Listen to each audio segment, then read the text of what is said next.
나는 올해 72이 되었다. 돌아보면 평생 열심히 살았다.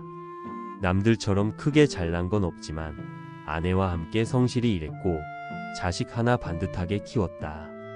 내 재산이라고는 이 집 한 채와 약간의 연금뿐이지만 그것만으로도 충분히 만족하며 살아왔다.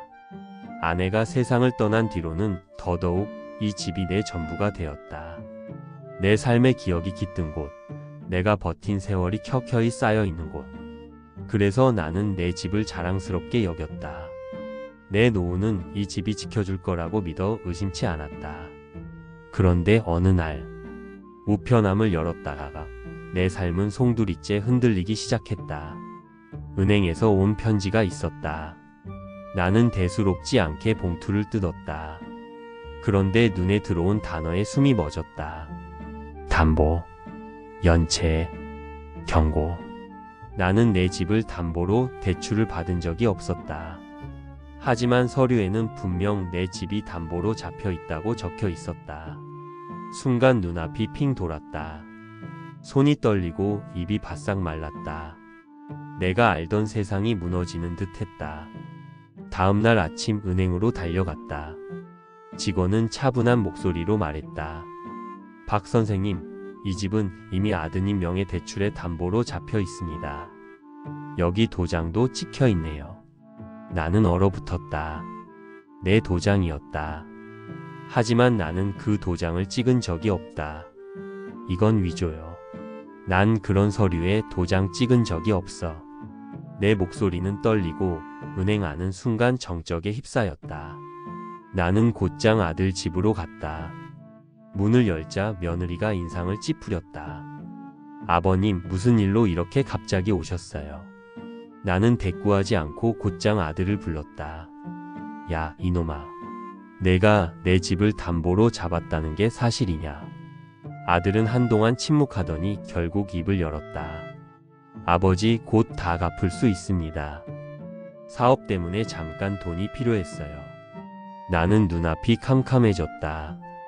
내 집을, 내 전부를 아들이 사업에 써버렸다니. 더 큰 충격은 며느리의 말이었다. 아버님, 요즘 세상에 집 한 채 가지고 뭘 그렇게 목숨 걸어요?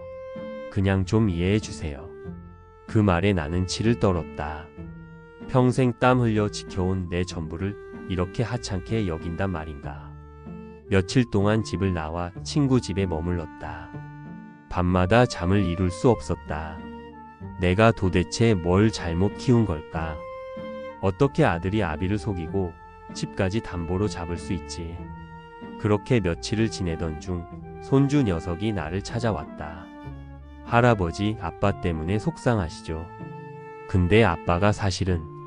손주는 머뭇거리며 말했다. 아빠, 사실 할아버지 몰래 병원 다니는 거 다 알고 있었어요. 할아버지 예전에 빚졌던 거 아직도 남아 있었대요. 그거 갚느라 돈이 필요했대요. 나는 얼어붙었다. 내 젊은 시절 사업 실패로 진 빚. 나는 다 끝난 줄 알았다. 하지만 그 빚은 여전히 남아 있었던 것이다. 아들은 그걸 혼자 짊어지고 있었다. 나는 아들을 불렀다. 왜 나한테 말을 안 했냐? 왜 집까지 담보로 잡을 정도로 혼자 끙끙 앓았냐? 아들은 고개를 떨군 채 말했다. 아버지 전 아버지처럼 되고 싶었습니다. 강하고 책임 있는 사람. 그런데 현실은 제 뜻대로 안 되더군요. 아버지께 괜히 짐이 될까 봐 차마 말씀을 못 드렸습니다. 그제서야 나는 알았다. 내가 지키려 했던 건 집이었지만 아들이 지키려 했던 건 나였다는 것을. 그리고 며느리. 나는 그녀가 공모자라고 생각했는데 사실은 그렇지 않았다. 아버님, 사실 전 반대했어요. 집 담보 잡는 건 안 된다고 수없이 말렸습니다. 하지만 남편이 너무 절박해 보여서 막지 못했습니다. 그녀의 눈에는 눈물이 고여 있었다. 결국 집은 경매 위기까지 갔다.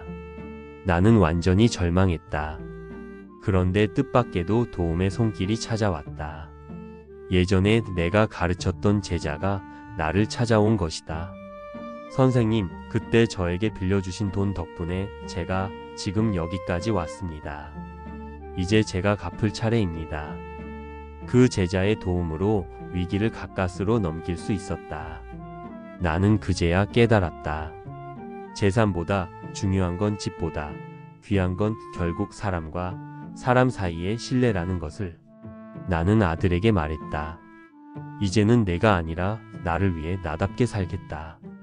하지만 기억해라. 가족은 속이는 게 아니라 함께 짊어지는 거다. 그 후 나는 시니어 공동체 주택으로 들어갔다. 더 이상 집 한 채에 연연하지 않고 새로운 사람들과 더불어 살아가는 길을 택했다. 아들과 나는 아직 완전히 화해하지 못했다. 상처는 여전히 남아있다. 하지만 적어도 우리는 서로를 조금 더 이해하게 되었다.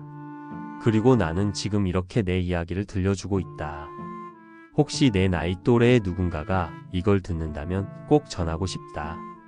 재산보다, 집보다 더 중요한 건 서로를 믿고 진심으로 대화하는 것이다.